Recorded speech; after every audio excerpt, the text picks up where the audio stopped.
Welcome to this fourth session of the first cycle of Narratives of Resistance in Boston College. This virtual space for critical conversation in a decolonial key seeks to weave networks of listening and mutual learning from a place of the resistances that people and collectives create to confront and dismantle systemic violence that affects us on a global level.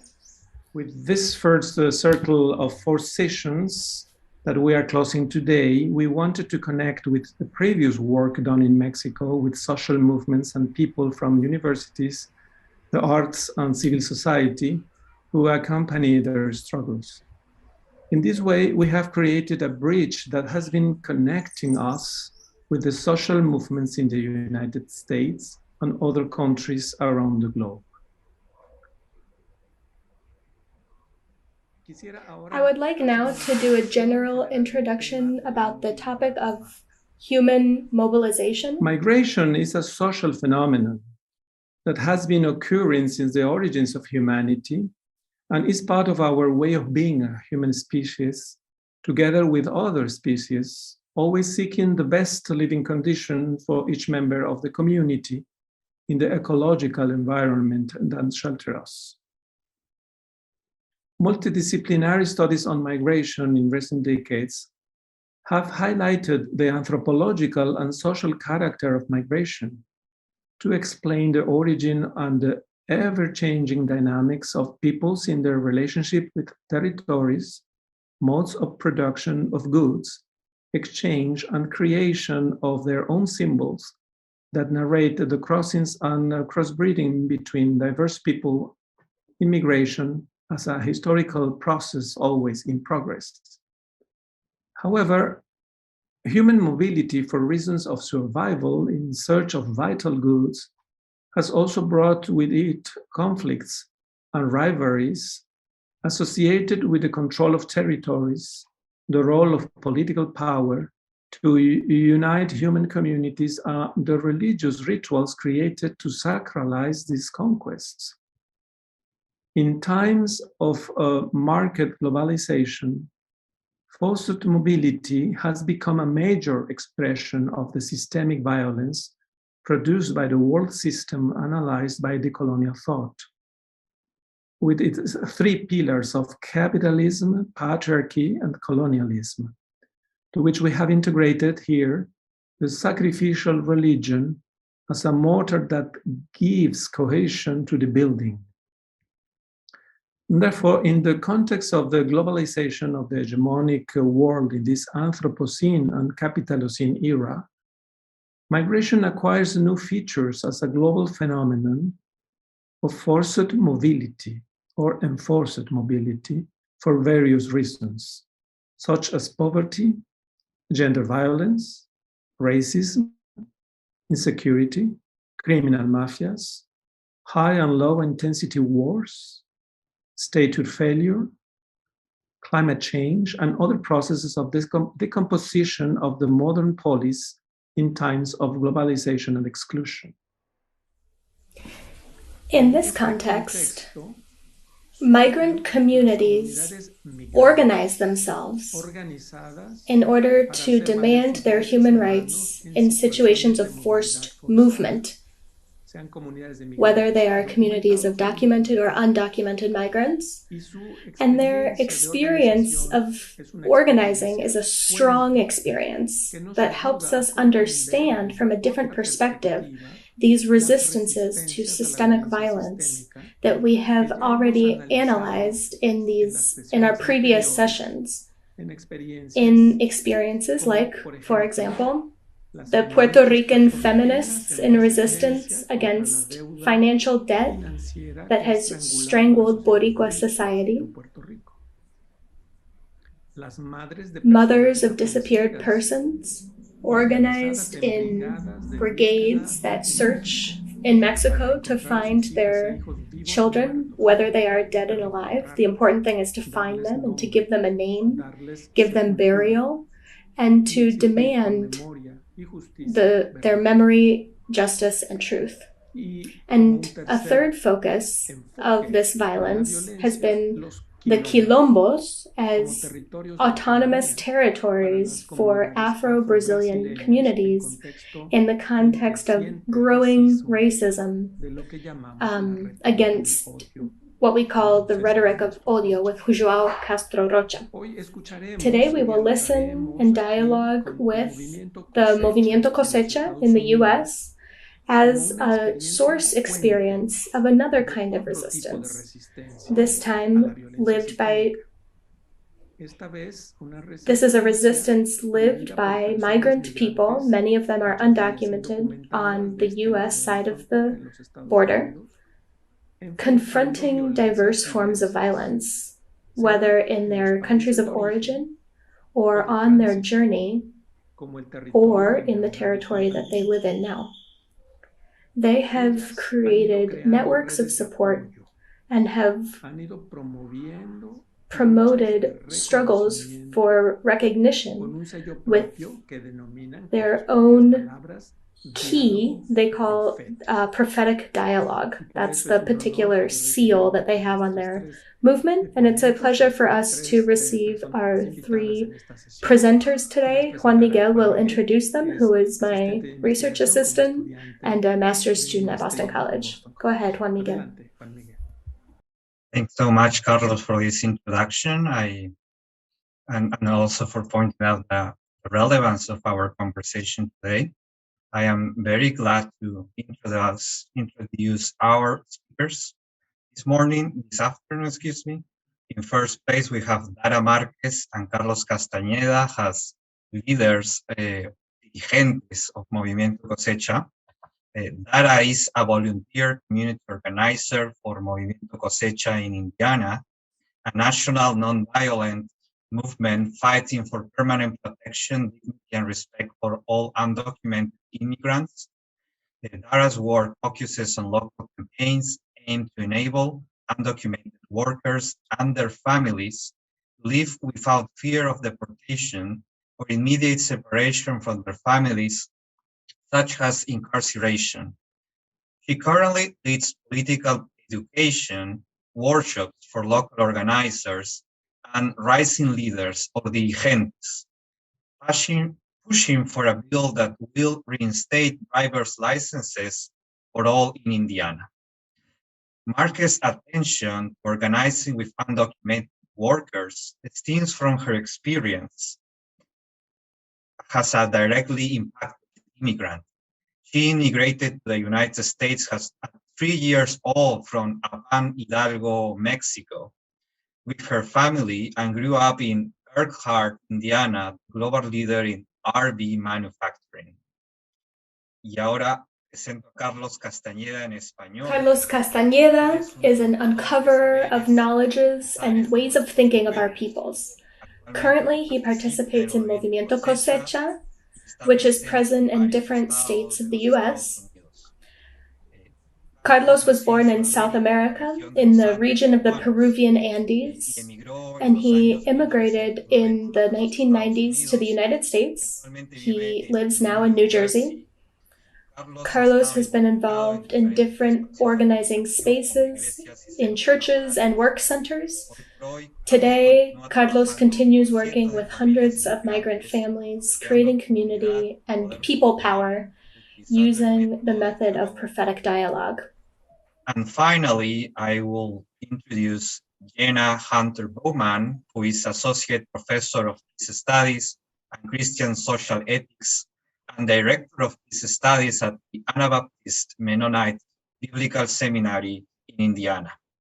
Her first book project, Witnessing Peace, Becoming Agents Under Duress in Colombia, is rooted in 10 years of peace building and research in Latin America.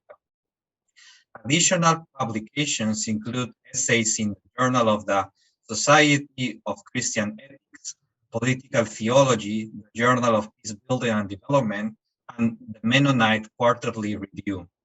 Her current engaged research focuses on agents under duress in a different context, undocumented immigrants in the United States, and features collaboration with Movimiento Cosecha. research and teaching interests occur at the intersection of these studies, peace theology, political theology, engaged action research, ethnographically driven theology, and Latin American critical studies. With all that said, we will start listening to Dara's Marquez presentation. Gracias, Juan Miguel. Thank you, Juan Miguel. So now, before we listen to Dara Marquez and Carlos Castañeda from Movimiento Cosecha, I just want to comment, and before listening to Hannah also, that we have 3 detonating questions, 3 initial questions, so that this conversation can be referred to particular things. The first is, which violences do these movements confront? What spiritualities give them strength? And what kind of resistances do they need? Those are kind of our 3 benchmarks here. And so now we're going to listen to what they want to share with us. So we give you the word first. Dara Marquez, welcome, Dara. So again, thank you very much to everybody for the space. I'm really excited to be able to share with you, together with Carlos and Jana, about the work that we have been being witnesses to and participating in and supporting, so that this struggle of migrants can be continued, that is directed by undocumented people who are directly impacted by the laws that affect us and the laws that we lack in this context. So on my behalf, I'd like to start sharing a little bit about what Movimiento Cosecha is, what do we use to be able to converse and share with you the reasons for our struggle. And much of this is going to highlight some of the questions that Carlos has asked us, these detonating questions. What are the guides for our movement to be able to carry forward our message and our prophetic dialogue that we talk about? So I'm going to share here my screen with you. Can you see it? Let me know. I think, yeah, okay. So, this presentation is just a visual guide to be able to share a little bit with you all, but also for the interpreters to be able to help me. So this is the political analysis on violence and our resistance. Here, I wanted to share with you the language that we use about who we are specifically. We are workers and families who organize ourselves in our communities, in our own cities or our regions around the country. Right now, a lot of the creativities or the different actions that are being carried out are in New Jersey, in Georgia, Indiana, and Massachusetts, and also in Michigan. And many of the states that right now are active because they're carrying out a campaign of resistances for all. Many of these states, just like many others in the whole country, from 2004 to 2007 was when driving licenses were taken as the only form of identification. So right now, the struggle is not really scientific, it's very practical. We're struggling for this basic protection, which is a right to a driver's license. So the majority of us are workers or family members of undocumented workers who are struggling for respect, dignity, and permanent protection of our community. And at the same time, we strive to dignify our families and communities. We emphasize the dignity that we all deserve, not only our families and communities, but the whole world. And we also fight specifically against and involved in conversations from 2020 when there was a lot of visibility around Black Lives Matter here in the US. When this visibility came about, especially on what we were living through in the pandemic this year, we began to be more intentional about our conversations about other struggles, that it's not just about being undocumented, because everything is obviously related, right? So we talk about racism, we fight against racism, we fight for gender equality, and in the same way we welcome all people to the movement, respecting their origin, race, ethnicity, and color. And a lot of this language that I'm sharing with you is the language that we've constructed together throughout the work with our base and with our leaders. They are undocumented people who have wanted to emphasize this. So I want to share that with you. 3 things that I will mention now are these 3 things that we always talk about in our community meetings, in the workshops that we give, in presentations, right? We emphasize these 3 things because they are the reasons through which we can explain and articulate our cause. So these 3 things are permanent protection, dignity, and respect. So with these items, I just want to share with you the analysis of our community about each of these words, what they all mean for us, which also shows the kind of violence that we have experienced, or the violence that we still have against our bodies, our souls here in the US, and how we are responding. So here specifically is about protection, permanent protection. Oftentimes when we have conversations between groups, between undocumented people, the solution is papers. The papers, are documents, are what is going to solve our problems. The documents would be help us defend against deportation, get a license. Having documents would maybe help us get better work. For people who want to keep studying a university degree or a certificate program, it would be easier so that they could qualify in some states for a lower cost. There's various reasons why these documents are the solution. But for our analysis as Movimiento Cosecha, when we reflect about why we want these documents so much, why we see them as the solution, it really stands out that what we're struggling for is permanent protection. So one of the questions that we ask ourselves in all of these meetings is, what is behind our stories as migrants? Why do people leave their country? And so what comes out are many things that we mentioned here at the beginning. We leave our countries, or we escape, we flee our countries because of violence, because of a lack of food security, for various reasons that are based on what we call imperialism. And so our bodies, in this context that we come from in our countries, are seen as disposable.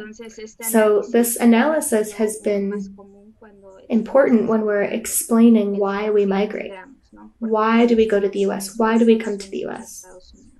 But then once we're here in the US, right, we hear in some songs in the cumbias, maybe it's a joke sometimes, about how the US is the gold cage. And so even though we come to a country for opportunities, this gold cage, it's a cage. It doesn't let us physically be where we need to be for our health, for our well-being. And so, for our happiness. So for us, the permanent protection is based on papers. For us, it's about a dignified life, so that all of us who are part of these conversations and our families could have the opportunity to be able to have this happiness, right? So there are principally three things that we always talk about. The first is the freedom to visit our families where they are located, whether that's in our countries of origin or around the corner, right? It's about not being afraid to have a Christmas dinner without the police finding us on the way. So the freedom to visit our families. The second thing is the freedom to live without the fear of deportation. So when we live with this fear, we take a lot of precautions. And so sometimes we limit ourselves from things that could bring us more well-being for us and our families. Some of the examples that come out is the struggle for driver's license. Like if someone can't drive 45 minutes to the beach, that's a long trip, but we're just going to the beach. It's not unusual if we're there. But for many of our family members, that's something to be afraid of. So this freedom to not be afraid of the police stopping us and finding us without a license and arresting us and then making us vulnerable to deportation and separating us from our families. This is one of the things we're struggling for, against that. And the third is the freedom to work without exploitation. So many of us and our families, those of us who are organized, these are topics that we talk about a lot, especially these came about during the pandemic, when many of us, and I think it's not too much to say, sometimes it's common sense. We can recognize the exploitation and the need to continue producing in this capitalist country.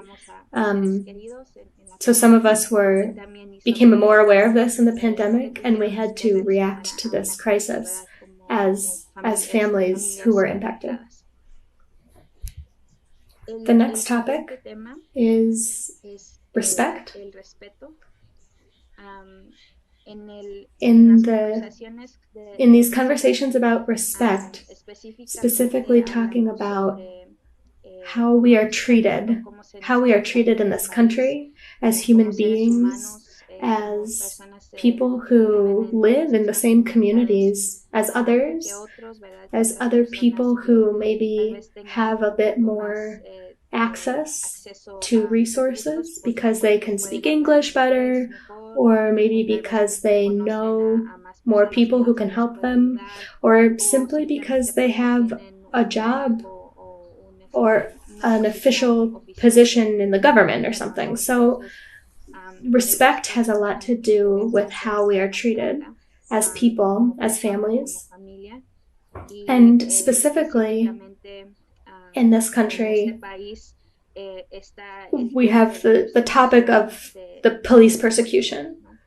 This is something that has always stood out because this fear of having any interaction or any reason that we can be separated from our loved ones. So here, when we arrive in the US, something that stands out in our conversations is that we're too scared of the police, or that we really have to take care of ourselves with the police. When people recently arrive, they say, don't say that you're not from here, or don't say that you just got here to the US, or anything that could give the person who's asking any hints about your status. So we really have to take care of ourselves in this respect, because we have this fear that fear for our bodies. We're here. We've made a decision to be here in an uncommon or untraditional way. And so in this country, it's unfortunately, when any law is broken, one is seen, or one becomes vulnerable to the carceral system, which doesn't only affect the undocumented community. That's something that we've been understanding more recently and recognizing, that it's not just imprisonment, it's also the whole system that exists against the bodies, especially bodies of Black people and people who are most vulnerable, and our migrant companions, for example.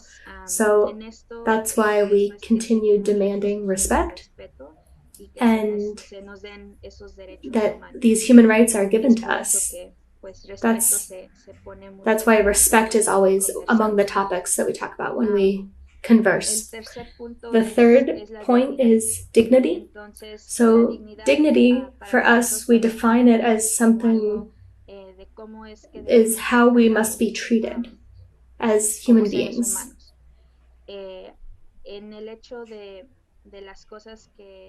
One of the things that are denied to us in this country, this is something basic that's denied to us for our well-being as human beings, despite, based on our experiences or our time in the US, this lack of something that is, it makes us feel indignant. This is something that takes away our power to decide for ourselves, or maybe to protect what is ours. So here, specifically, the message is about, as immigrant workers, with or without papers, we are denied our rights and our dignity is taken away.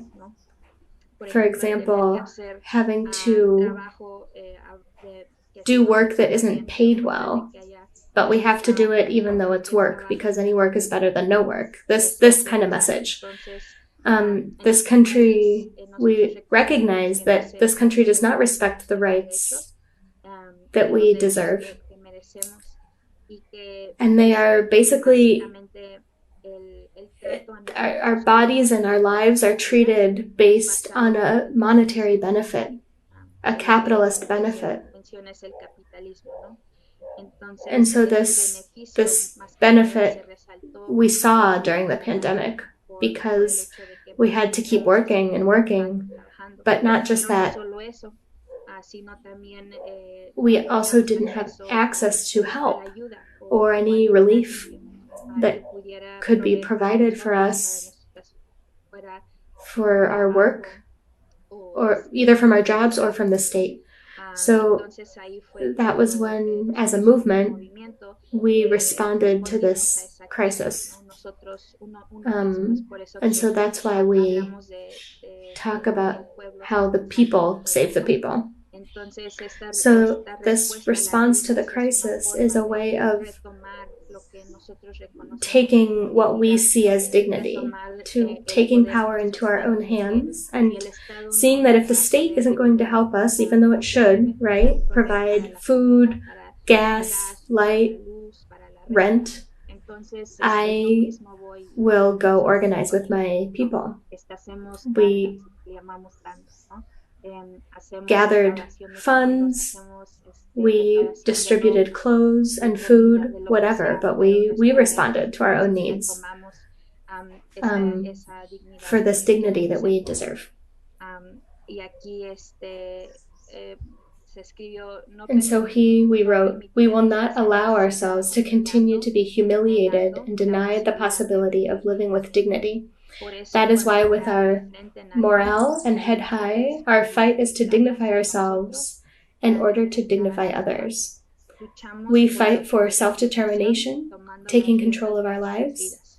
We fight to be happy and live fully.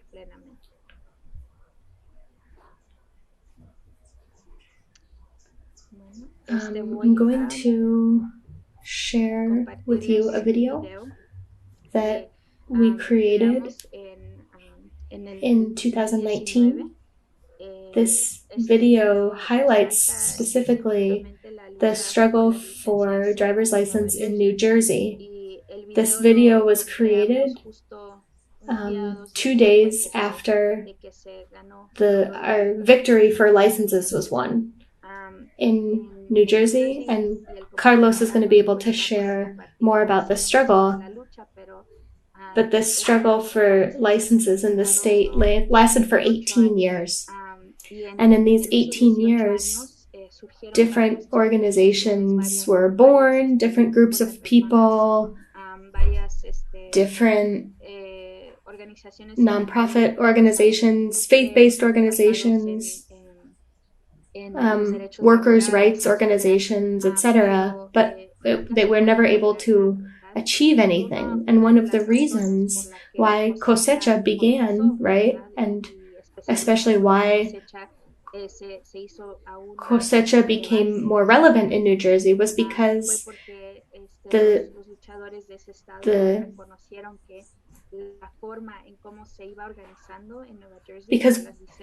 the way that people were organizing for licenses in New Jersey wasn't like a conformist way of organizing, but they weren't ready to commit to something that was so against our dignity and against this respect that we struggle for and against this permanent protection that for us is something for everybody, not only for some people, for the simple fact that we are all human beings. And so this was the difference for Cosecha. Cosecha began to organize in New Jersey in 2017, and little by little, until 2019, that this victory was won, we organized in this other way. We were organized with a focus on our own people, a focus on how we ourselves could be aware of conversations that happen behind closed doors, that we need to know what's happening there with dignity and respect in mind. And so once we knew those conversations, we were able to organize and have this possibility to win. So we're very proud of this struggle, and that's why we continue struggling, because we know that we and our communities who are organized continue to be present. So I'm going to share the video here. Let me know if you can't hear it, but I think I put the audio.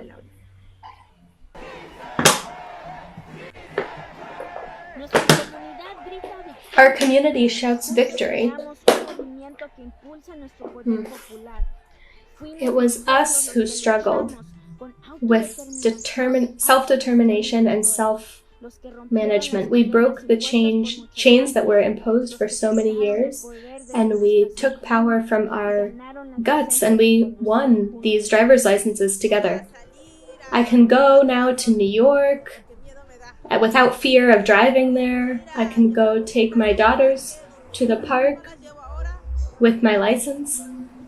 Many families will benefit, and we can have more support from our community to continue and struggling for our papers.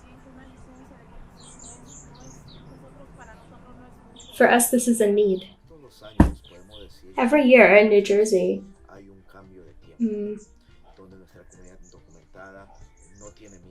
our undocumented community doesn't have fear of going out onto the streets and showing our power. We can say that this victory was won by the people.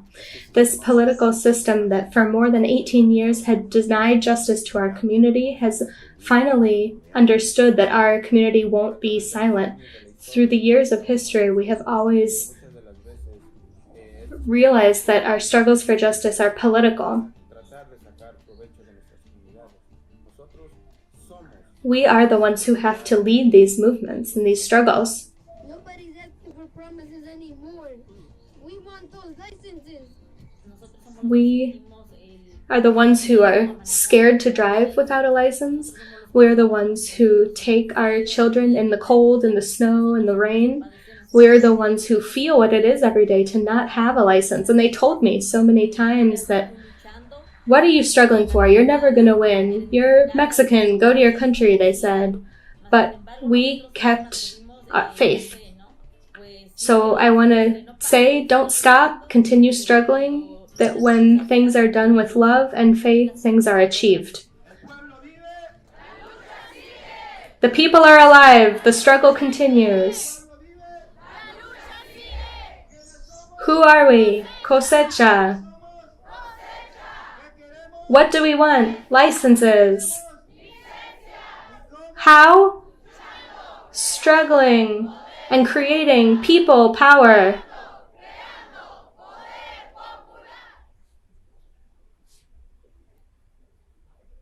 Thank you, Dara.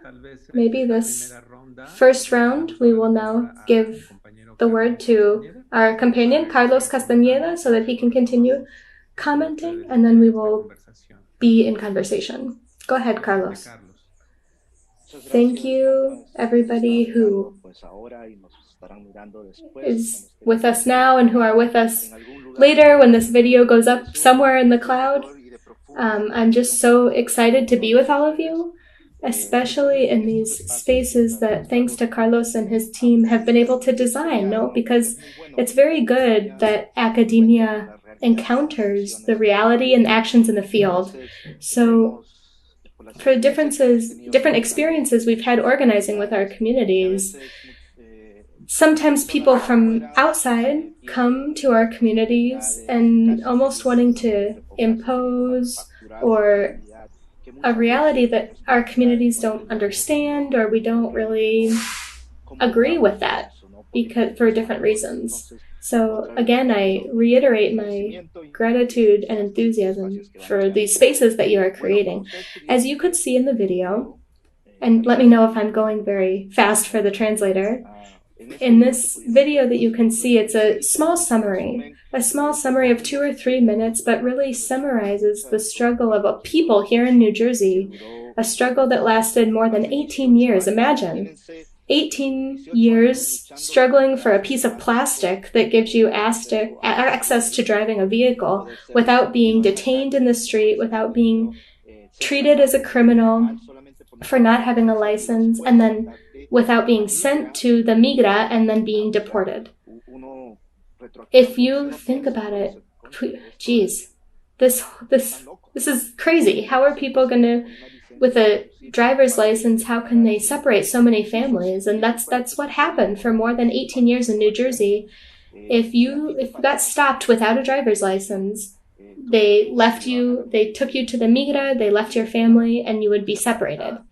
In the jails, the detention centers of the migra here in New Jersey, more than 50% of the jails, the ICE jails here, more than 50% of the ICE prisoners were people who didn't have driver's license.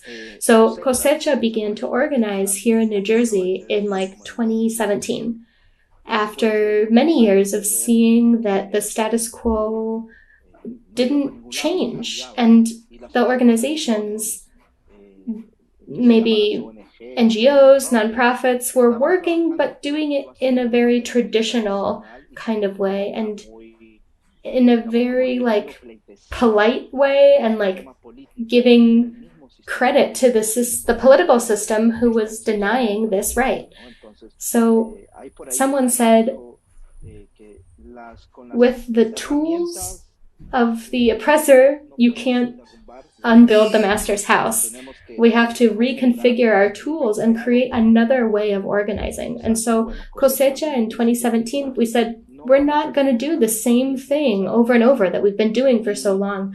And instead of focusing on politics and politicians trying to win their favors, or that they could say, we stopped focusing on politicians. We focused on what we should have been focusing on always, which was the power of our community. So we started working in 2017, but it was a very difficult kind of work because I don't really want to romanticize what we were doing and romanticize our communities either, because we're also human beings and we have a whole history of colonization that until today we're still carrying all of those features of thought and other features that don't let us see reality as it exists,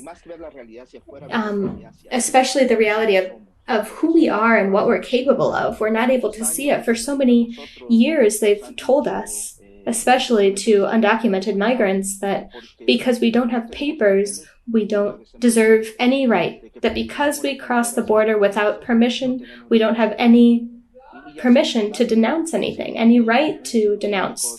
A whole series of things that in our psyches, we begin to believe that lie, that we don't believe anything because we crossed a border without permission, without papers.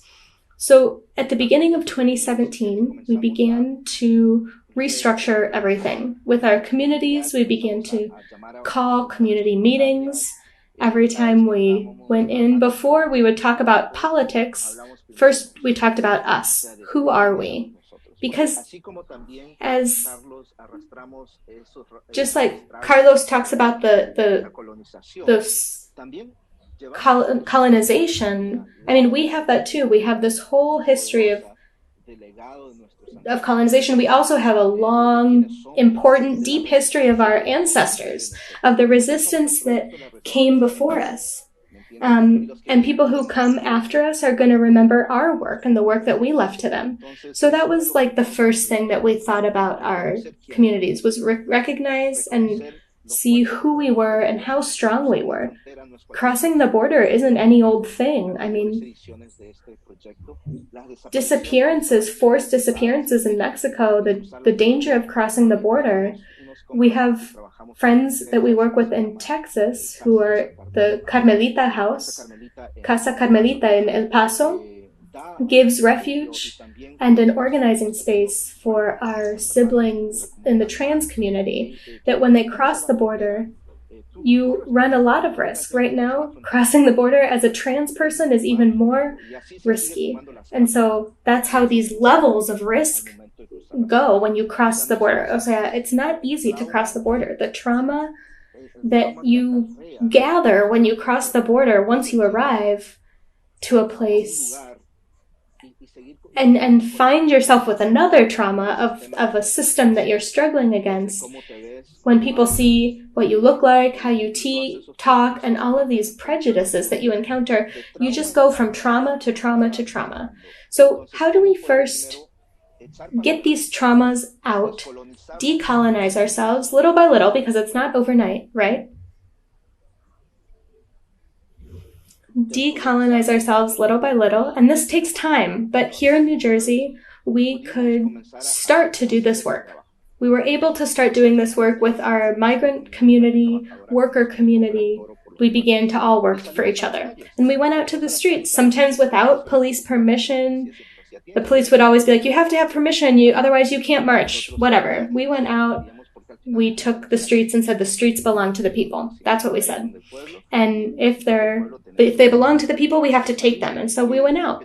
And what we couldn't achieve in 16 years of traditional ways of pleasing politicians and trying to win their favor, we did it in 2 years. The community said, I'm not doing the same thing anymore. I'm not doing this the same way. That was the result of 2 years, and we won our driver's license here in New Jersey. And in these 2.5 years, I can say we've seen that at the end of the day, the driver's license was an excuse. O sea, it was a means to an end, because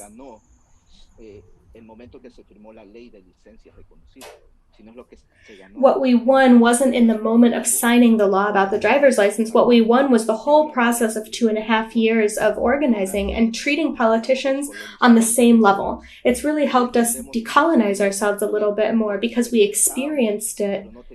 And so we go little by little. breaking these chains, like we said in the video. And intersectionally, we did this too with other groups, other communities who are always also being attacked. And so this was like an ants kind of work.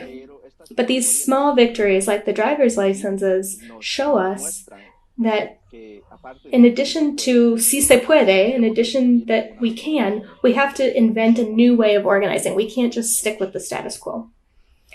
I don't know if you want me to continue or you have questions. If you want to continue, there's a few more minutes talking about how these resistances were created, how did the communities organize. Sure. I'll tell you some stories because what I can share is our lived experience and the feelings that we had in our community when in these different parts of New Jersey. Even though New Jersey's small, it's a pretty dense population. There's a lot of people. So one of the examples that as we were organizing, we didn't have money. Just because we're a movement, we don't have funds from big grants or politicians. How do we finance a campaign like this without these sponsors And so one thing that we believe is that everything we need is already in our communities. So what happened? When we had to rent a bus to move ourselves, we sold tacos and elotes, all the things that we eat. And so we made our foods, the foods that we eat, and we sold them. And this process of cooking and organizing, that was part of being able to make these connections. Because remember, we're talking about a campaign where nobody knew each other at the beginning. And so how do you work with someone you don't know? The only thing that unites you is not having a driver's license. That's not enough of a link to move a community. There has to be something deeper. And so as we were cooking and as we were making these connections, especially women, I think that in New Jersey, Movimiento Cosecha was led by women from top to bottom. And that's how we moved forward. Through foods, we also saw, we were also scared, Carlos. There was some fear. People believed that the migra, that ICE was going to be where we went to protest. People were like, no, I'm not going to go because the police are there. ICE is there.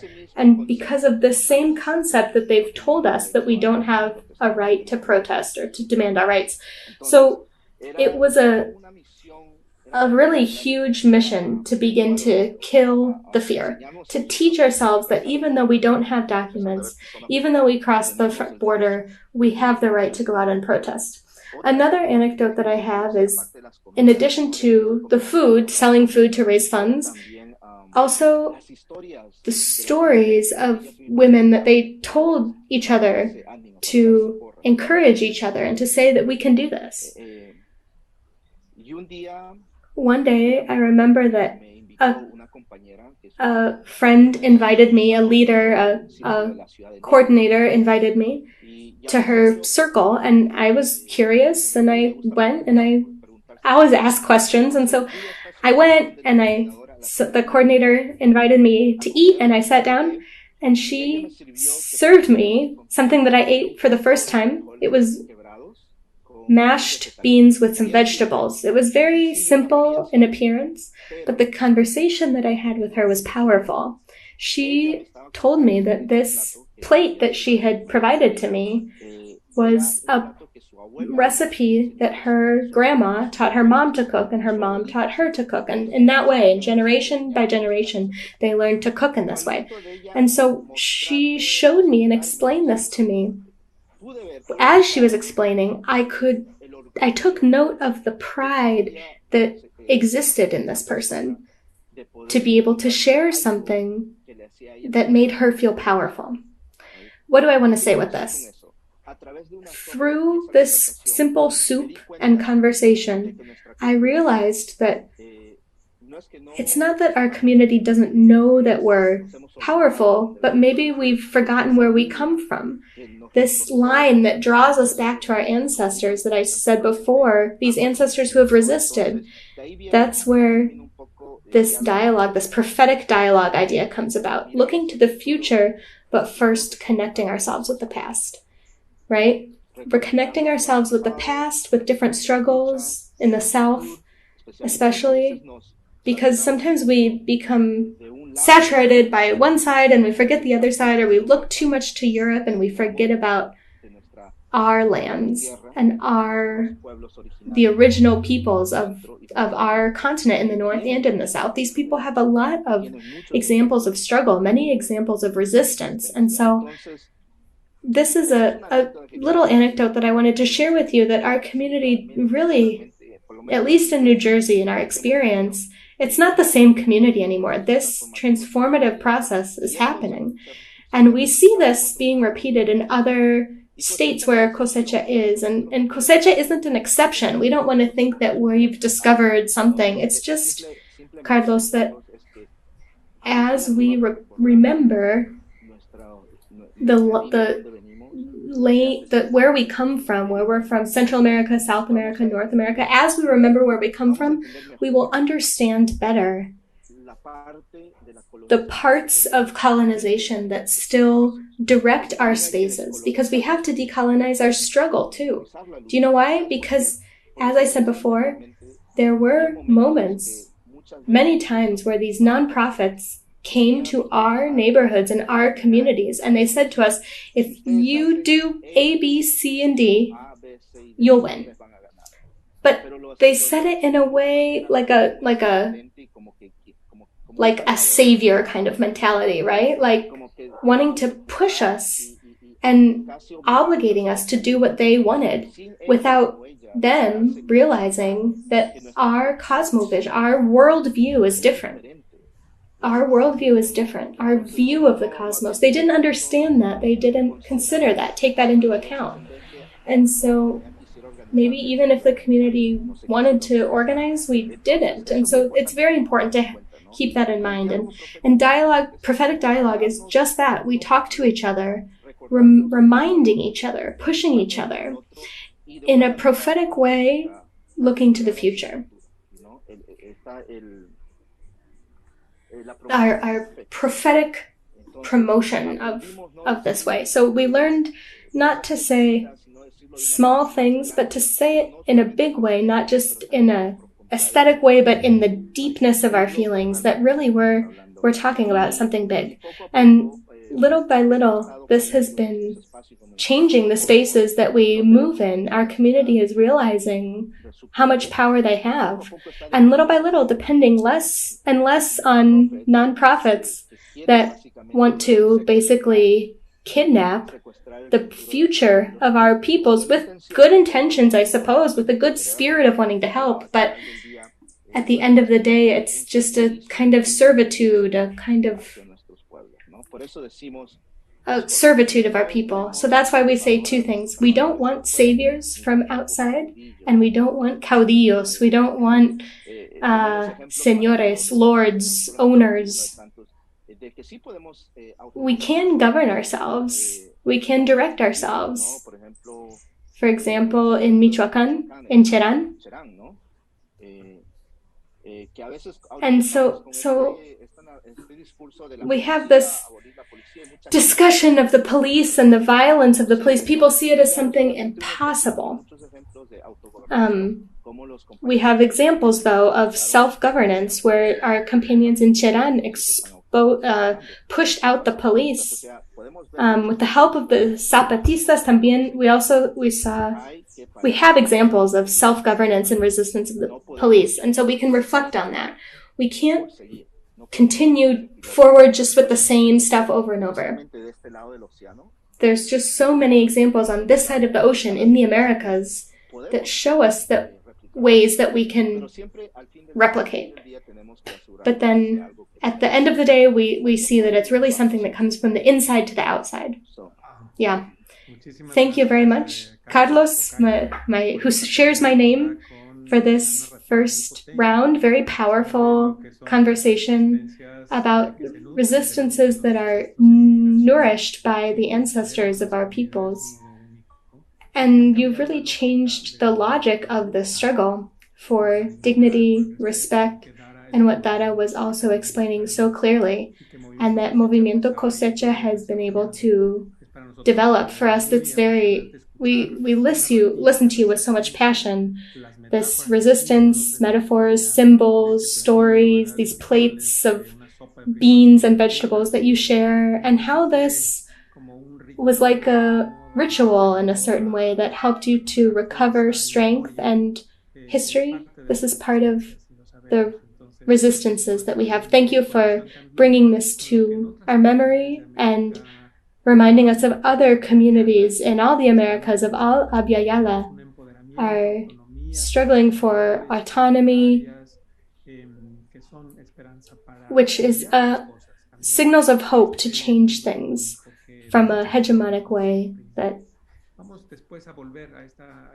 And so we'll come back to these topics in the second round, and I will now invite our participants to also write their questions in the chat that we'll come back to in a bit. Give the floor to a fellow theologian who has been walking with Movimiento Cosecha for some years, learning from their struggles, their dignity, their theological imagination, I would say. So welcome, Hannah Hunter-Bowman. You have the floor, and we are really excited to listen, to hear about your personal reflection, theological, sociological, and political reflection about this kind of resistance coming from Movimiento Cosecha. Welcome, Hannah. Thank you so much, Carlos and team, for bringing us together, for creating the space, and for the people who are accompanying us here, and as Carlos says, who will accompany us in the future. And especially for me, it's an honor to be accompanying and walking with Dara and Carlos. Every time that we come to a space, or every time that we're literally walking together, I learn from them. And for me, every moment is something very moving. So always thank you to Carlos and Dara. In this space, I'd like to focus on 3 different moments.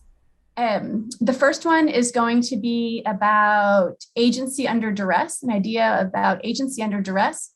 The second is a theological reflection on agency under duress. And then the third will probably be, assuming that our time allows, a moment of reflection and statement on the kind of engaged research, collaborative research that we've been doing together. So we'll start with this idea of agency under duress. Dara and Carlos have detailed the various forms of violence that immigrants have suffered and continue to endure. Some Christian theologians rightly talk about complex and multifaceted reality of migration and immigrants in terms of social sin. I think probably everyone on here is doing this in some different ways, right? Theological ethicists make colonial and neo-colonial relationships that are based in and produce inequality, relationships between nation states and relationships between citizens and migrations, the basis of ethical analysis. And this provides a way to talk about US citizens' complicity in structural injustices that contributes to border crossings, like we've heard about today. And this is vitally important. I'm also interested in lingering with immigrants themselves, with people who are on the move. We might think about these forms of violence and social sins as conditions of duress suffered and negotiated by immigrants. In Catholic moral theology, duress speaks to constraints on autonomy that might lead someone to cooperate with evil acts from which they would have extricated themselves were it not for forced choices. So we have, for example, BCU professor Lisa Cahill's book on theological bioethics, and she writes about decisions about sustaining or ending life in circumstances of scarce resources often reflect tragic and sinful circumstances in unbearable and inescapable conflict situations. So in this kind of case, a person is forced to make a decision that cooperates with evil because of forced choices in a situation of social sin. But if we think about this in the context of immigrants, we think about what Dara and Carlos have shared with us. They've given us vivid illustrations of immigrant activation and mobilization in the United States and what that means for them, what they're doing in the midst of the situation. Rather than cooperation with evil in these pressing circumstances of social sin, I'm witnessing what members of Cosecha are imagining and realizing and becoming and working to accomplish under these constraints of autonomy. And so this is what I'm calling agency under duress in this context. And the way that I first met Dara and the moment that catalyzed this walk together is pretty illustrative of some of what I'm interested in pursuing. So it was the fall of 2017. And I was facilitating conversations with churches and immigrant communities. And churches were very interested in organizing to provide sanctuary. They were creating sanctuary alliances. And so I'm just going to read a piece that I've written up about this particular moment. Excuse me, a clear, strong voice interjected. What if what we need and want is not to go into your sanctuary, but for you to join us in the streets? Will you do that? This young woman scans the room slowly with an even gaze and unblinking deep brown eyes. She waits for a response from the 45 to 50 people present. Her words had followed a pastor who'd shared about everything that they were doing. And the 2/3 non-Latinx people in the room were eager to leverage moral, social, and political power as an antidote to the bigotry and violence our immigrant neighbors expected would result from the newly elected president's anti-immigrant rhetoric. The momentum in the room was to protect and stand with immigrants facing deportation through forming a new sanctuary movement, as was going on around the country. So as the facilitator, so that what was going on until this woman whose name I did not know at the time, but was Dara Marquez, stood up and asked this question. I was the facilitator, and I felt a real tug to assure this commanding presence that she was addressing a highly committed people with long histories of solidarity work, and to say this to her using the Latin American Spanish term acompañamiento to show her that we were really trustworthy, and to then invite people to follow up with her afterwards, and then to move on with the cue. That is, part of me wanted to dismiss her. And part of me knew to heed the epistemic interruption from a voice oppressed by various hierarchies, a voice that was immediately proceeding to issue an invitation to everybody in the room. Will you join us? So since then, I've been working to try to understand what was at stake in that invitation. And so this broader project is a collaborative effort that began in 2021, January 2021. And I'll say more about how we're thinking about this collaboration at the end, probably. But I want to turn to a bit of a theological reflection on at least what I have understood about the us and what it means to join us.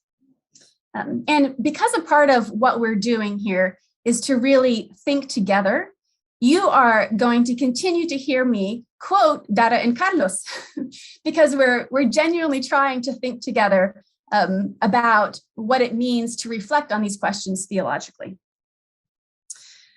So you've already heard reflections from Dara and Carlos about Poder Popular, about linking and internal organization.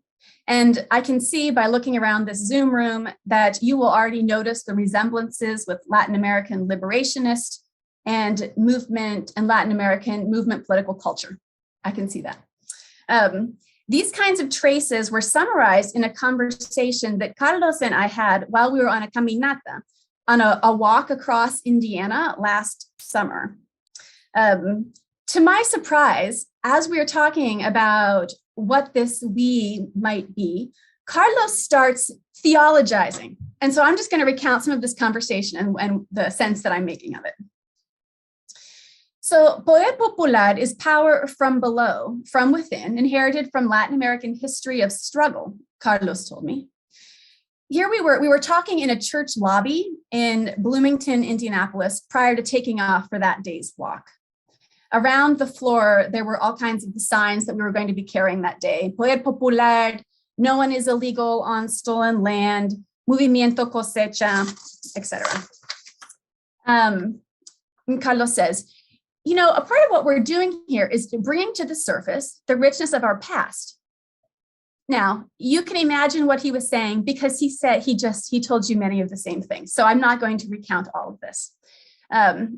He says, in Latin America, there's a rich history of collective struggle, for example, of agrarian reform, as he stated. So we take the perspective that we're also capable of doing great things because we've done it. So to have a movement like Cosecha is to be self-determined and autonomous. It has to be from below, from within. This affords Cosecha the opportunity to create, to experiment. Cosecha has the capacity to be creative in ways that institutionalized groups and non-governmental organizations do not. So as you've also heard, I hear Carlos placing Cosecha in continuity with Latin American social movements that rose in response to military authoritarianism, but also external interventions and policies of economic and social development imposed from wealthy countries. So in other words, the factors and policies identified as social sin. In an article titled Movimientos Sociales en Poder Popular, Valls Borda, the Colombian sociologist, explains that in Latin America, these technocratic policies, which have had the net effect of producing underdevelopment and enriching the wealthy, intensified exploitation and have provoked social movements in Latin America. For this audience, I'm actually not going to develop on that point. Okay. He also talks about the way in which Latin American movements feature fragmentation of power, which is here what we're calling poder popular. Okay. I want to jump to the next point in this conversation with Carlos, where he recounts the lessons he received both from the Sendero Luminoso as well as the Catechism of the Catholic Church, and the image from a book in a friend's house on God's dramatic return that was seared into his mind. That image, he says nonchalantly, and you can see this because you can look at him right now. This image, he says nonchalantly, together with the hope of revolution and promised of the priest, sparked an apocalyptic imagination. Now, at this point, I try not to show my surprise because I don't know Carlos very well, but I'm thinking, you have an apocalyptic imagination. Tell me more. So it has culminated in this theopolitical statement. It surprises me, but I just asked him if he could elaborate. He goes on to say, well, it's like what Walter Benjamin talks about, and Metz as well. That is more or less what our communities on this side of the world feel and think. Not completely, but certain parts. What parts, I ask, curious. Well, the messianic, namely how the dead look to the living to do a certain degree of justice, to finish the processes they start. That connection to our ancestors, our communities in the South, their struggles to the legacies they left. We're very mystical, very spiritual also in that way.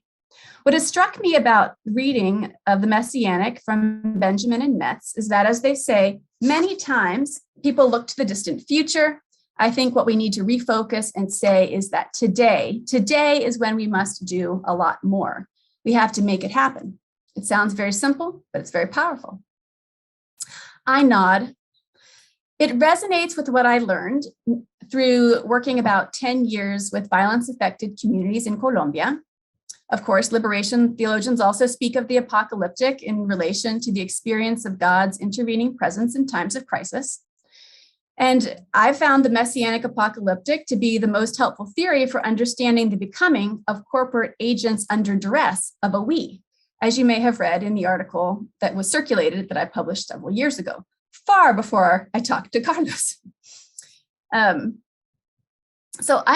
I've tried to hide my reactions from Carlos at this point in the conversation, I now hear my voice catch. And say, I think I do understand what you're saying. And this seems to animate him further.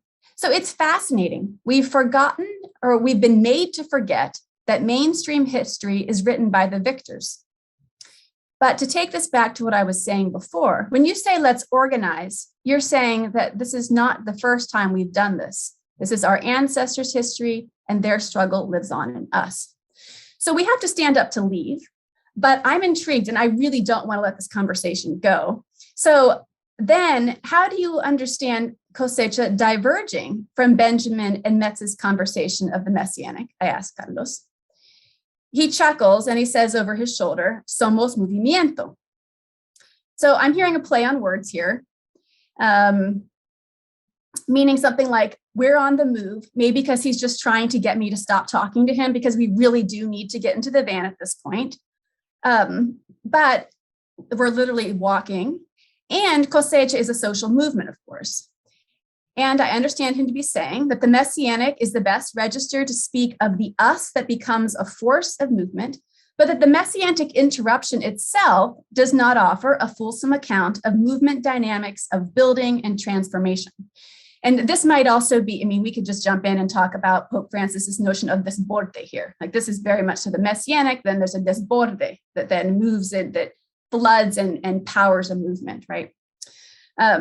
So again, any of you who happen to take a glance at the Journal of the Society of Christian Ethics Agency Under Duress article know that in the work in Latin America and Colombia, I found it very useful to think in terms of these two registers.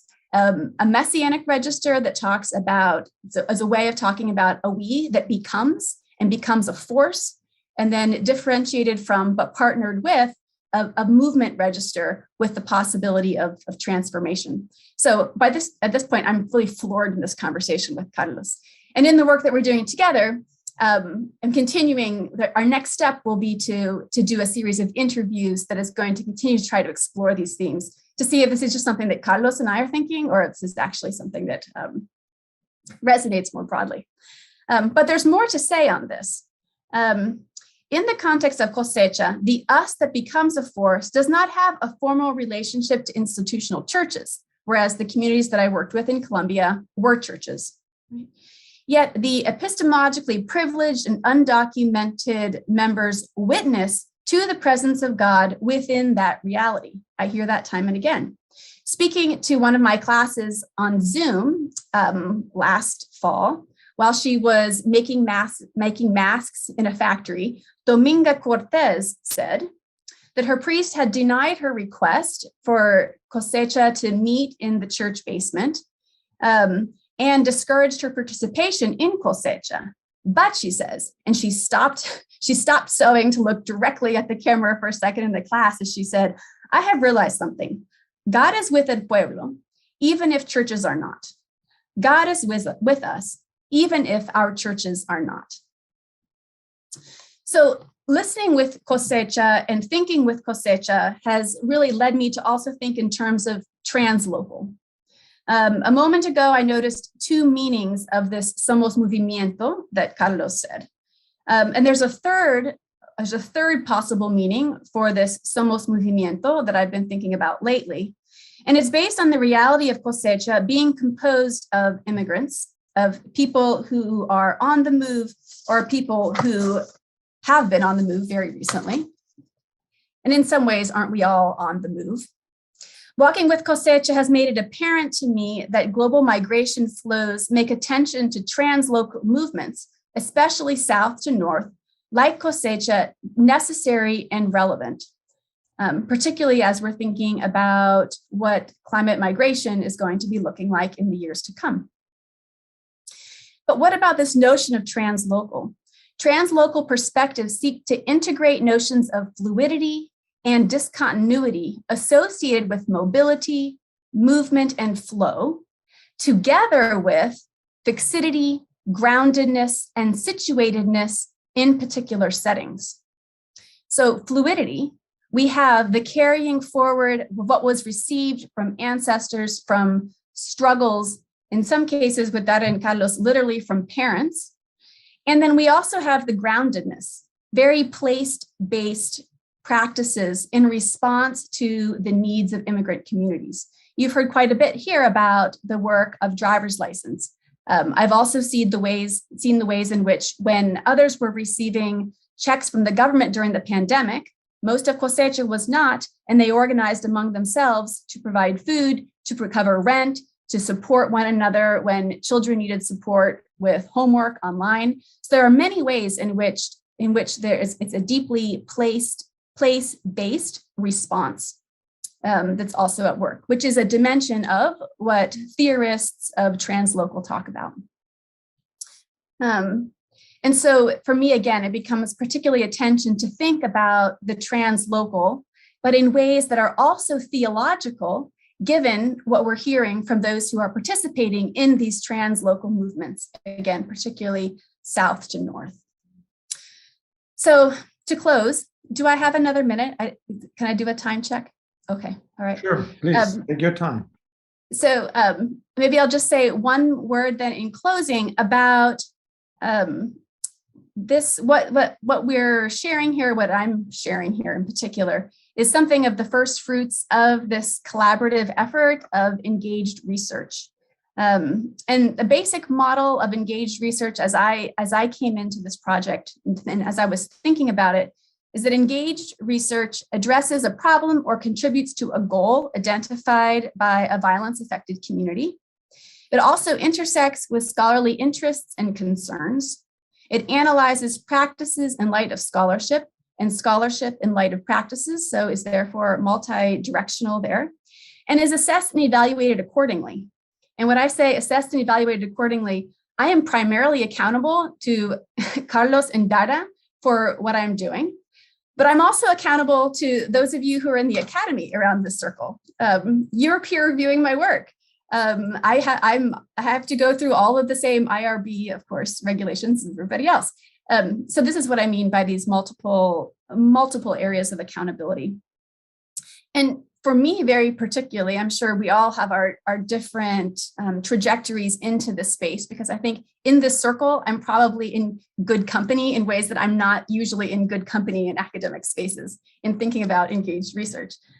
For me, this arises from my work in Colombia, where Orlando Falsbordas and Paulo Freires were major influences in the areas of participant research.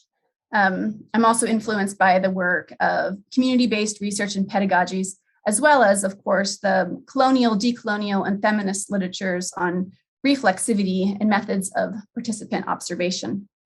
So in terms of the particular problem that was brought to the fore that we're trying to address in this particular space, in this January conversation we had of January 2021, a number of Cosecha leaders in Indiana noted that much of Cosecha's base, as well as allies, are people of faith. But they noticed that churches tend to ignore immigrants' leadership, the initiatives and the forms of knowledge they're bringing to the community, including with movements like Cosecha. And here, Dominga would be an example of this. And this propensity has contributed to forms of disconnection, including between people and their nourishing communities. And again, what Dominga said was representative of, or illustrative of this problem. And so then what I'm trying to think about with Cosecha is, what are the limitations of the common approaches? Why does this happen? Why do we do this? Why do these troubling assumptions exist? And then to explore different kinds of approaches that center immigrant agency. And this has been, I kind of started with this kind of lens, but for me, this has just been an invaluable opportunity to think about, what does it mean to have methods and goals be consistent? What does it mean to think about integrating Cosecha's goals of dignity and respect into every conversation that we have? And it has provided some, I'm speaking for myself here, some profoundly human experiences, which of course, profoundly human experiences are profoundly sacred experiences. So my deepest gratitude will always be to Cosecha for this opportunity to learn and walk together. And with that, I will end my remarks. Thank you so much, Hannah, for bringing up here to the floor the colonial perspective as a scholar accompanying social movements and learning from them and with them, and also expanded the conversation with classical theoretical authors in Europe, in the Americas, and so on. So I think you are a kind of, your words now were mirroring in some way for many of us what we are trying to do ourselves. So thank you for sharing your own thoughts about that. I invite the people here, we are gathered, it's a small group of 15 people, to share with Hannah, Dara, and Carlos our thoughts, our questions. If you would like to ask something, Ernesto Valiente, please, the floor is yours. Thank you, Carlos. Thank you, Carlos, Dara, and Jana. This is really, it's very powerful. And I was wondering as you were talking about the formation of the participants from within. How, Carlos, you were talking, for example, about cooking and how that created community, and how you guys develop values of dignity and respect. But also, I imagine you have to educate each other, or we have to educate each other about the political reality in which we live, what is going on right now in a specific moment. And at the same time, we have to be working on decolonializing our own worldview. That process happened within Cosecha. Can you say a little bit more about that? How does conscientization it's developed in Cosecha? And yeah, it's a challenge because it's working with both hands. On one hand, we're decolonizing ourselves, and on the other side, we're increasing our political education. You can't stop doing one thing to do the other because you're unbalanced. And in our communities with Cosecha, it's the same thing. We have to have this kind of rhythm without being far away from what is natural and authentic. For example, I could mention we work with other organizations that maybe in this world the ideas are more structured, and in good faith they come and they want to show us like a book, look, da da da da. In a way it's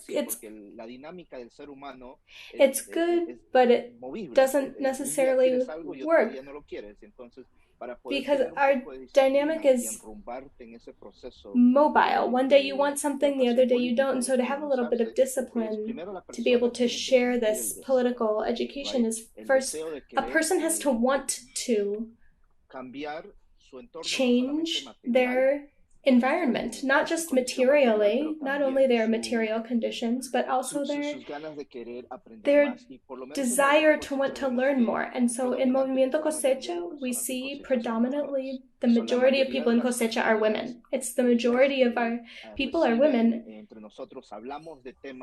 And we talk about, when we talk about having coffee or we have some plate, and we talk about politics, and in the base of these conversations is their experiences, our own experiences. That is, nobody has to come tell us that they're screwing us over because we already know that. We feel that in our skin, in our bodies, and that is the space where our political education can come in, where I feel, if we pick up a book or if another group comes and they want to do a presentation for us, we are able to connect our experience with whatever they're calling the suppression.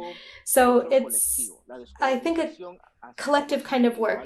Descolonization individually, when we have to decolonize our minds, I mean, that's important too. We can't pretend that we're an island in the middle of the ocean. But I'm trying to give you an example, Ernesto, to see if I can show you what I'm talking about.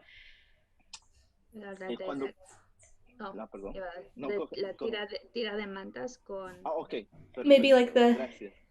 yeah, thanks, Tara. Do you want to share it or do you want me to share it? You go ahead.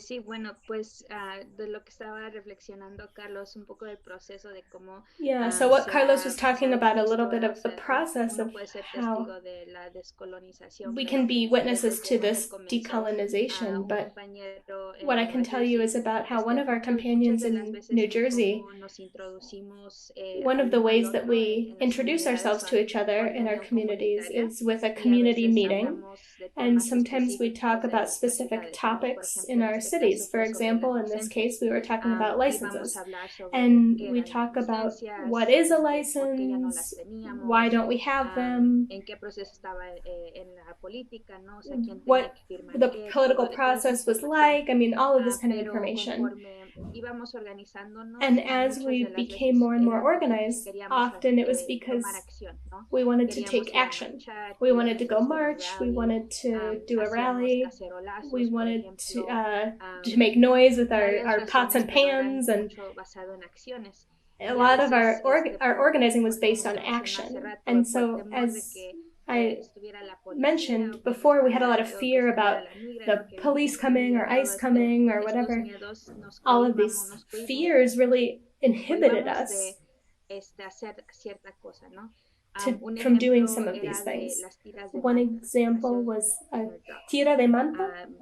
nos anochecemos, no haciendo una manta que diga we would stay up really late making banners abolir la migra, ¿no? O, that said like abolish licencias ICE para todos. or licenses for everybody. Entonces hacemos la manta y en la madrugada vamos y las tiramos. And so we would make them all night, and sometimes in the early morning we would go and put them up, or sometimes in the middle of the day from bridges over the highways. You know, we wouldn't like literally throw them, we would hang them up. And on these banners, a lot of the times they would be in really public, really visible places. And it's not necessarily legal to put something like that up, but the point is that one of our companions wasn't going to participate because he said he didn't want to be an example of breaking the law. He didn't want to go against, he didn't want to give that example to his children. He has 4 kids. And so sometimes the kids would be there, the kids would always be there in the marches. And so there was a point months before we won the licenses, we had to do an action because people were going to vote. And so the day before we put up a banner, and he was like, okay, I'll do it this time, I'll do it. And then once we did it, there was a reflection afterwards, a comment that he made. You know, we saw his transformation. That was an example. You know, we cross the border because we have to survive and provide for our family. And that's breaking a law. That's crossing a border without letting the state know. It's something that's necessary. So that was our reflection. In the similar way, he was encouraged to put the banner up. And so that's an example of, even though we don't have the power of voting because we're undocumented, we have the power of making visible where we are and who we are. And so in that way, that's something that we've seen. Muchas gracias. Me ilumina mucho. Muchas gracias. Thank you. That's very illuminating. It's very concrete. It's very concrete in our reality. Thank you. Ernesto, before going to the other questions, I was remembering that sparked me. In this anecdote that Dara is sharing, we'll call him Jose. Jose, he had this idea about law and order. And that really is hammered into our heads. We have to submit ourselves to law and order. And if you're an immigrant without status, much more. And so this companion, Jose, had this vision about law and order. But then he all of a sudden dared to put up a banner on a bridge where supposedly you're not supposed to, and it's very visible. You know, our means of popular communication are these banners. It's a huge banner. When you see it, you can see it. And so what happened? This man, Jose, imagine, he was making the banner. How was he reflecting and thinking, pondering, thinking, do I do it? Do I not do it? What do I tell my kids when they realize that I broke the law? So this transformative process that brings people to this political process, that's something from below and inside. He was the first person who, because we have to do it in like 3 minutes, he led putting up the banner. So what happens there? He broke his own paradigm. He uncolonized this fragment of his own struggle. He said law and order don't necessarily have the interests of the people at heart, right? Law and order favors the dominant class, not the working class. And so that's what I wanted to say. Okay, so now the next question. Yes, thank you. This is a great conversation. Without a doubt, because of how powerful your narratives of resistance are that are so deep. So here we have a couple questions in the chat. I'm going to summarize them. There's one from Anthony, who's in Miami. He tells how the community there, particularly Afro-Latinos, experience a lot of these challenges that you've talked about, right? For driver's licenses, they're working on that there. And so in that line, Anthony asks about the relationship between you and academics and universities, and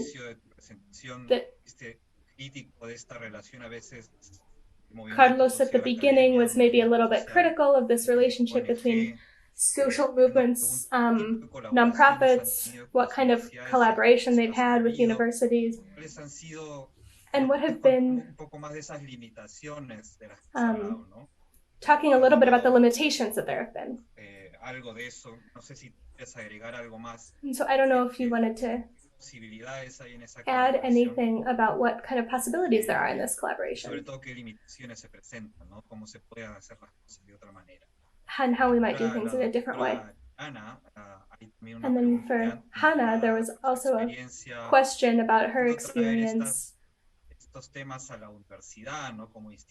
about bringing these topics to the university as an institution, how a university can be committed or deal with the struggle that immigrants have. Something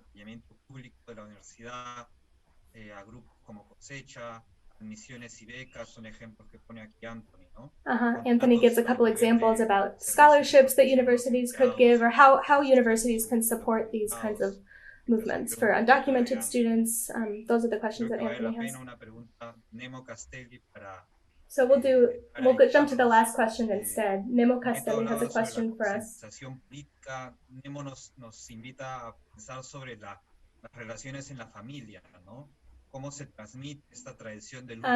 How do we do this formation and transmission of this tradition of struggle to our children? Women who are leaders, have they had tensions with their partners for risking themselves and being involved in this struggle? How do you communicate this to your children, to younger generations? We also have questions about if women have had issues with their partners when they contribute to these struggles. That's something that happens here in Latin America, the struggle in the streets and the struggle in the home. And so I don't know if that echoes with you all, with your experience in Movimiento Cosecha. And so I'll give you the mic. For me, I can respond what I can, and then Carlos and Jana can respond what they will. In the context of collaboration with universities, in our experience in Indiana, for example, we have collaborated directly with students, undocumented students who have organized themselves. So in this way, it's been through a cultural center or through admissions, through that more administrative kind of side. really, we haven't tried to expand or look for a more concrete connection. Because in the same way we're not dancing with politicians, we're not dancing with universities. It's more with students directly. So a lot of the actions sometimes are better organized by these students. For example, marches and rallies, protests that we do during the year. This is how we've collaborated. For example, in New Jersey, there's been collaboration in New Brunswick, New Jersey, with Rutgers, but it hasn't been with the administration, but rather with the union at the University of Grad Students and professors, and the other way too. Since our organization has always been mutual and very intentional, depending on the needs of the community more than anything. As far as Nemo's question, it's interesting because it's something that stands out in our testimonies, especially as women or mothers, when we reflect on how so many of us talk about, oh no,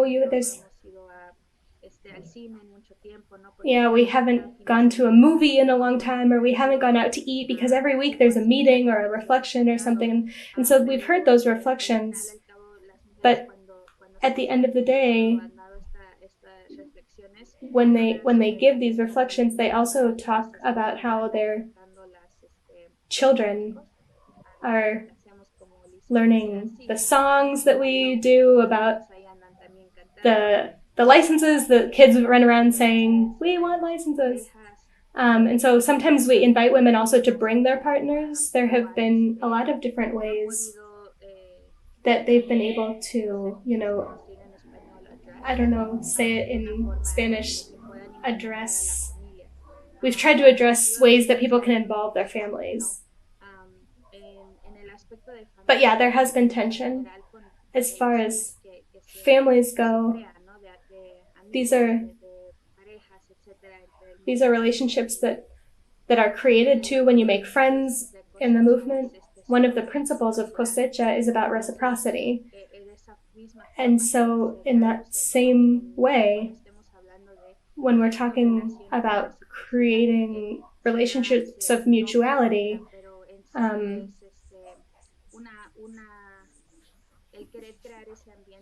we want to create this kind of environment in the movement so that we can support each other.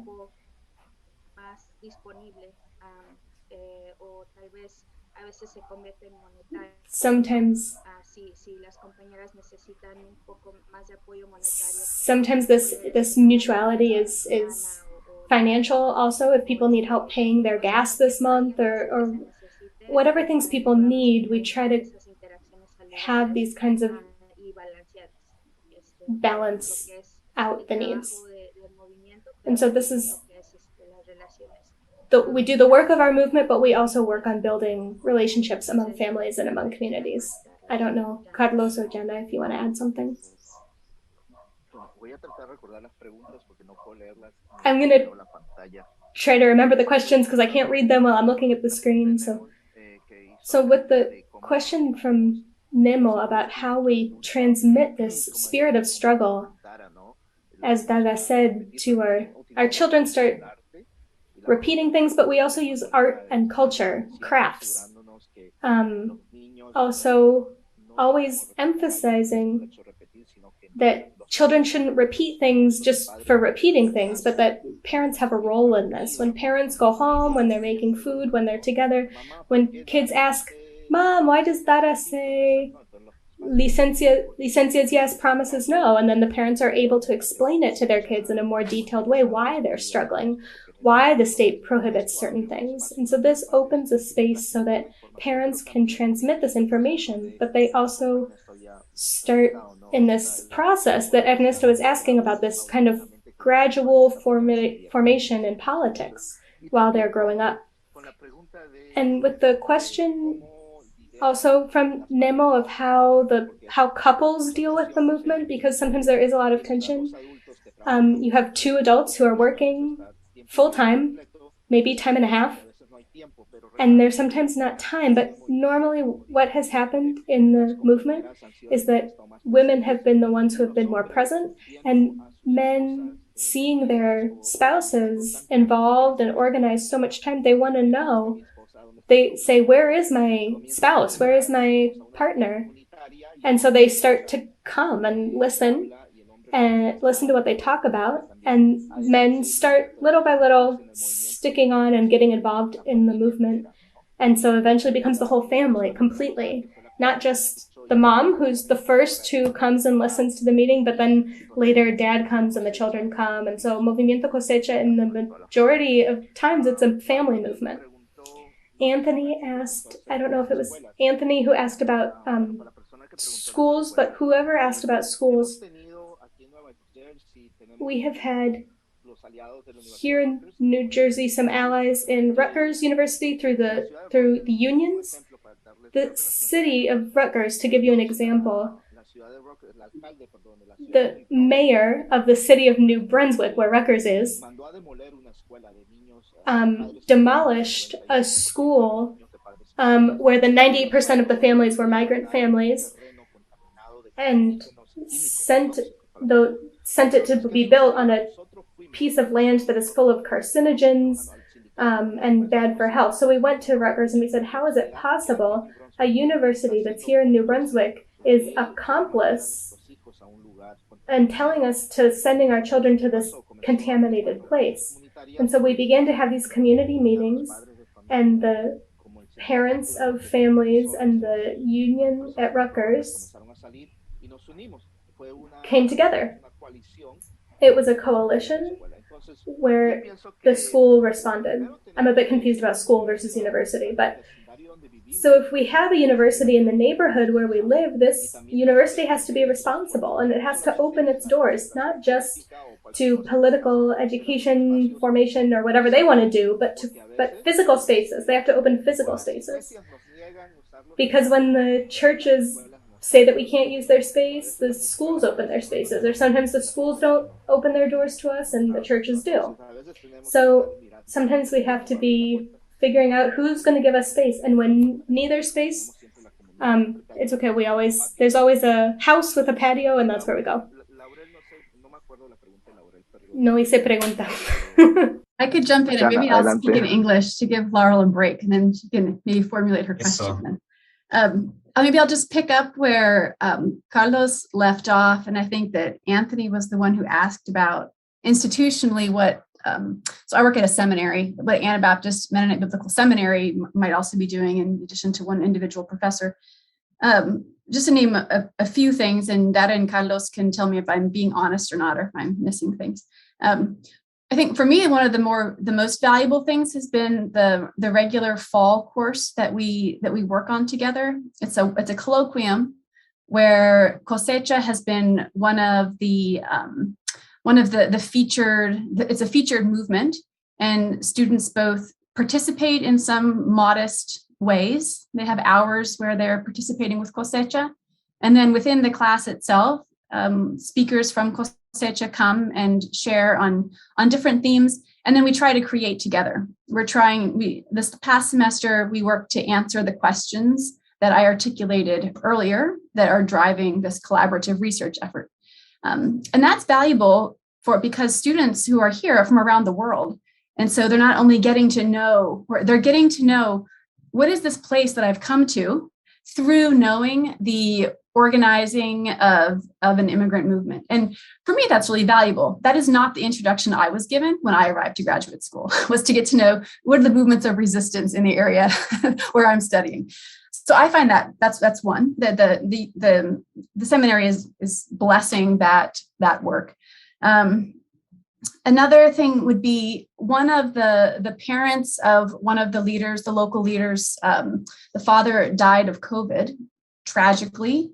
And so the question came, would it be possible to have some of the space held at the seminary where we could have something of a space of remembering, and then to release lanterns. And that was held here at the seminary. And that was an extremely powerful space. And something that was remarkable for me about this space was the many people who just poured out from the region to show up and wanted to remember and wanted to release a lit lantern into this night sky in the middle of COVID, to remember this person. And it was such an array of a really diverse group of people that came into this space to remember this invaluable, deeply loved leader.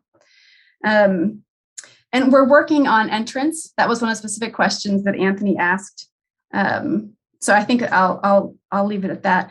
The other thing that I wanted to add in response to how Cosecha forms members generally and children specifically, something that I've observed is the formational dimension of the regular, consistent, and disciplined areas of self-reflection that Cosecha integrates. Even when we were on this walk, there were spaces of reflection more than once a day.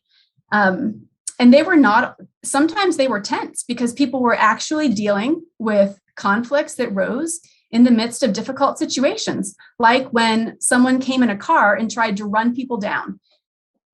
That was tense, and that was really hard, and it created a moment of tension. And the way that Cosecha debriefed that afterwards was remarkable. And that I see as another important space of reflection. Gracias, Hannah. Hay una pregunta que escribió Laurel porque está activado su canal de intérprete. Para ustedes, y sería nuestra última ronda para terminar porque el tiempo ha volado. Una pregunta para Carlos y Dara. Hannah compartió un poquito, dice Laurel, sobre sus reacciones a las interacciones y conversaciones que ha tenido con ustedes. So Laurel has a question in the chat. She says, Jenna talked a little bit about her reactions to the interactions and conversations that you've had with her. I don't know if you guys could share a little bit about your reactions to her, to interactions and conversations with her. How you saw her, or how you heard her at the beginning? What has she added to your movement? What is she lacking? And ultimately, how has it been for you guys, this mutual accompaniment with Jenna? Yeah, I'd like to be able to answer, but I'm also going to share a video about the question before with children, because we didn't really talk about that enough. But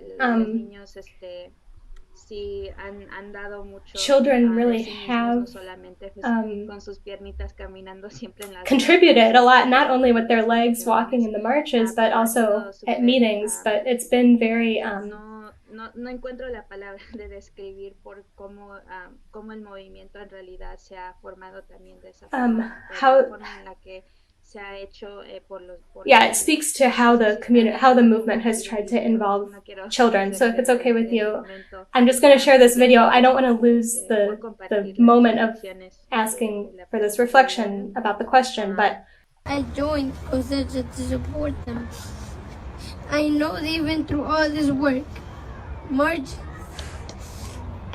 they passed the law, not having a license, and how important it is to have one.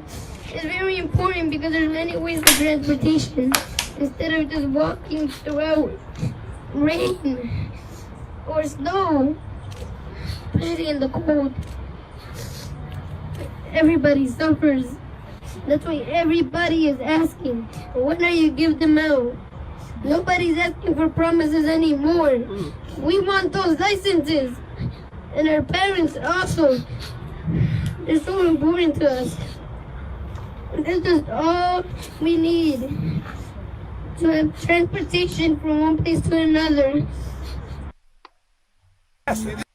You commit that you will get this process to go before June 30th? No, I'm not going to commit to doing that. I'm going to commit to do what I have. Let me.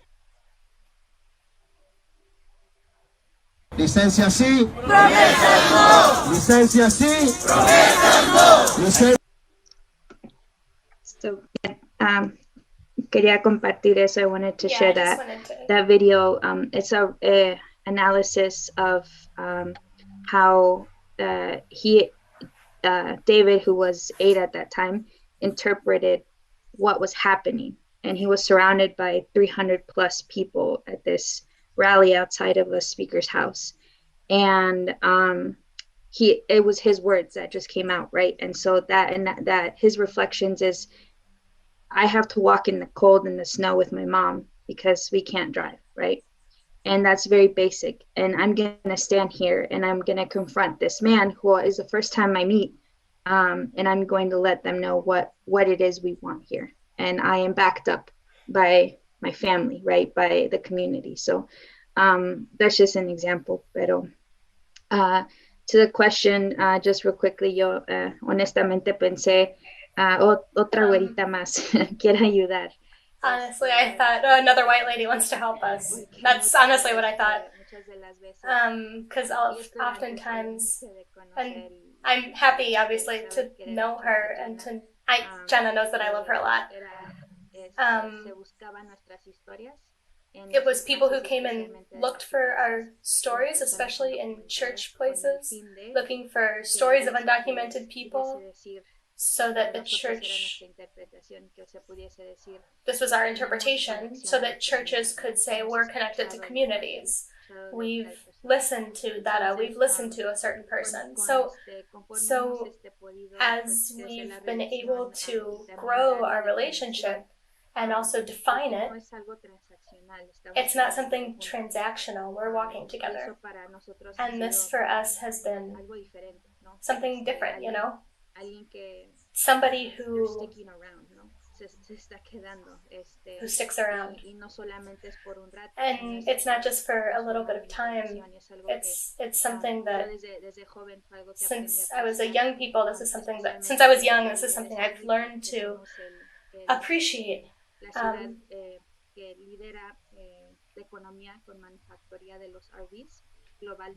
I live in a city where RVs are made. That's what a lot of people work in, and leaders are there too who have stuck around for a long time. Jason is a mutual friend who organizes with the Poor People's Campaign. There was emphasizing a lot, forming a relationship so that we could organize. It's not something transactional. So as a young person, I saw how important that was, especially as an undocumented young person. There was a lot of need to talk about what happens in our lives and what can be done. So that's why I really appreciated this interaction with Jenna and knowing that it's not transactional. It's something that really is necessary to take some time to reflect. Thank you. Thank you, Dara. I'm so sorry our time has flown. I don't know. I just wanted to make a final moment to Carlos and Jenna if they have any final thoughts. Quickly, 60 seconds. Okay.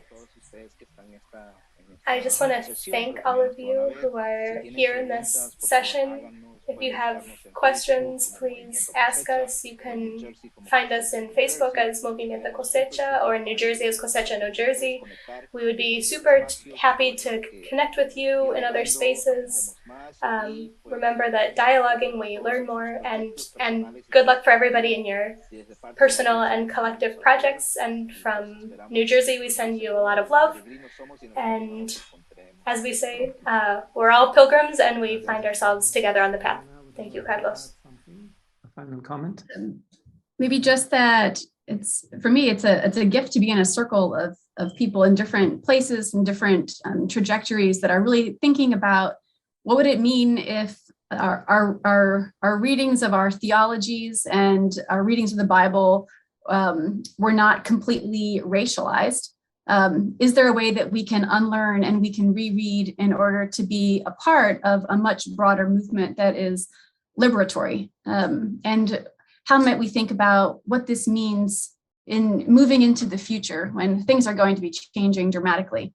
And it is a great comfort to feel like we are witnesses of other people who are doing this work. So thank you once again to all of you who have organized this and invited us into the space. Thank you, Jana. Es solo el comienzo de una conversación. Thank you, Jenna. This is just the beginning of a conversation that we hope continues to give good fruits, that we can continue to work together and support each other. I'm really grateful for your participation today.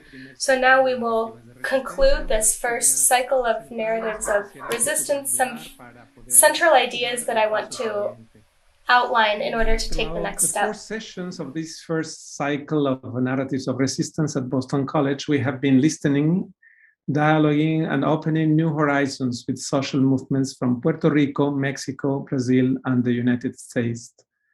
Each one of the seedlings has been sowing in this virtual garden a seed of resistance that will help us, all of us, people and collectives involved here, to flourish as individuals and communities amid the systemic violence that afflicts the world. The compañeras of the Colectiva Feminista en Construcción of Puerto Rico,